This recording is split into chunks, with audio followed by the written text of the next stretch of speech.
Chicken gravy recipe. முதல்ல கொஞ்சம் எண்ணெயை ஊற்றிக்குங்க. எண்ணெய் சூடானதுக்கப்புறம் கொஞ்சோண்டு சோம்பு, லவங்கம், ஒரு சின்ன துண்டு பட்டை, 2 ஏலக்காய், 3 வெங்காயம் நல்லா பொடிசாக நறுக்கி வச்சுருக்குறேங்க. இதை சேர்த்துக்கலாம். அதுக்கு கொஞ்சோண்டு உப்பு சேர்த்துக்குங்க.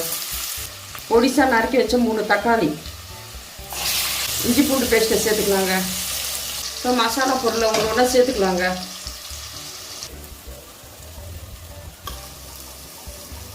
சிக்கனில் நல்லா அந்த மசாலாலாம் போட்டாங்க. 2 கொத்து கருவேப்பிலையை சேர்த்துக்கலாங்க. இப்போ கொஞ்சோண்டு தண்ணி சேர்த்துக்கலாம். உங்களுக்கு எவ்வளோ தண்ணி வேணுமோ அவ்வளோ சேர்த்துக்குங்க.